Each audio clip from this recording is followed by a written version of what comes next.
And now, gentlemen, the President of the Philippine Republic.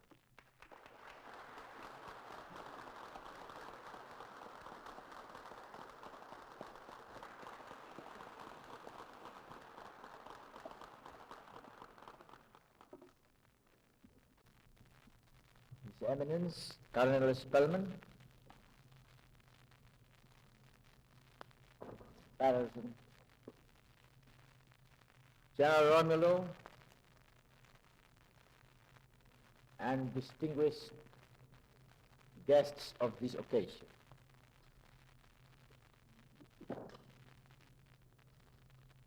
Mr. Mayor, permit me to thank you from the deepest recesses of my heart. This honor which you have extended or accorded upon me for this medal and this citation you have just given me. And I want to assure you, Mr. Mayor, that this appreciation comes from 23 million Filipinos for whom I speak on this occasion.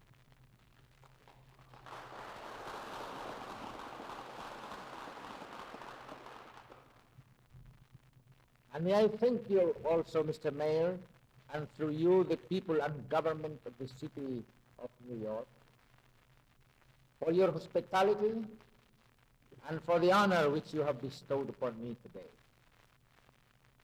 In the busy schedule of any official visitor to this country, there is one item to which he looks forward with a feeling of joyous anticipation and special pride.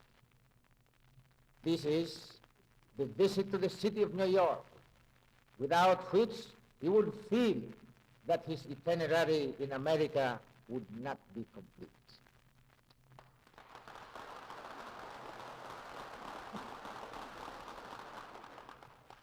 The physical magnificence of New York City has struck all visitors with an overwhelming sense of wonderment and awe. The streets crowded with traffic, the sidewalks full of people, the shops and factories teeming with activity, and the towering skyscrapers truly make New York the greatest, busiest, and most restless metropolis in the whole world. But New York is not just an outsized city that is larger, richer, and more active than the next one. The real glory of New York is that it is the city of man.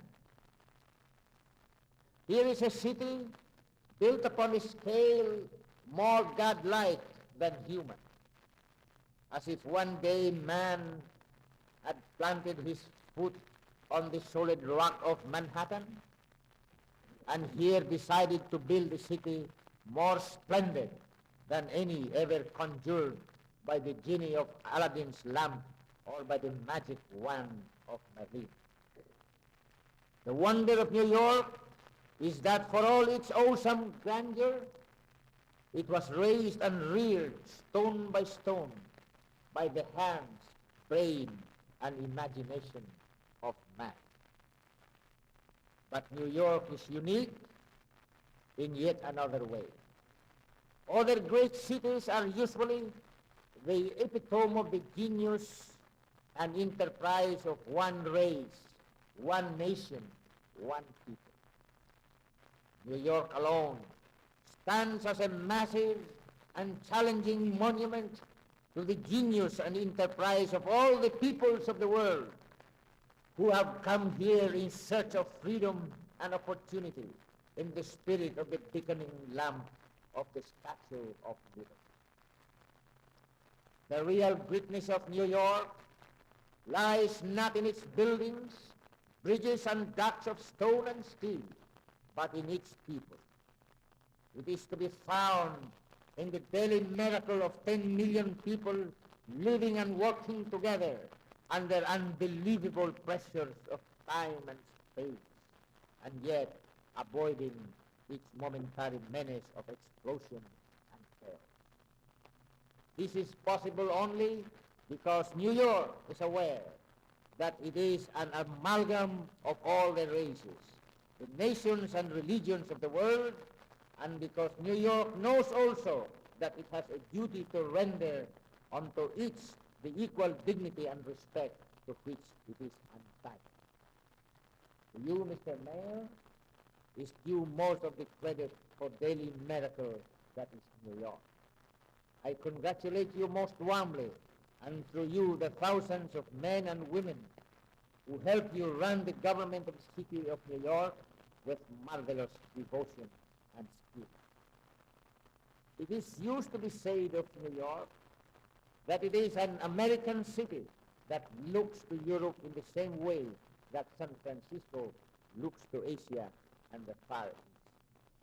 But we of Asia do not minimize the importance of San Francisco, nor love and admire it the less when we feel, we must say of New York, that it is the American city, that it looks to all the world because it partakes of all the world and works for all the world.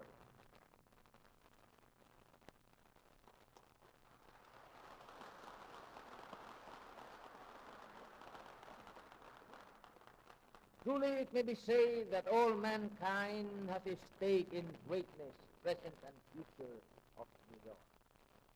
In this spirit, I accept with deep pleasure and gratitude this scroll of honor and the gold medallion of the city of New York, and will treasure them always as priceless mementos of my visit here and of your kindness to me. And before I conclude, may I be permitted to offer a citation to your great mayor. And I want you to know that the name of Wagner is one of the treasured names in the history of our country. Because Senator Wagner, who is the father of your present mayor, was one of the greatest advocates of Philippine independence, and he died.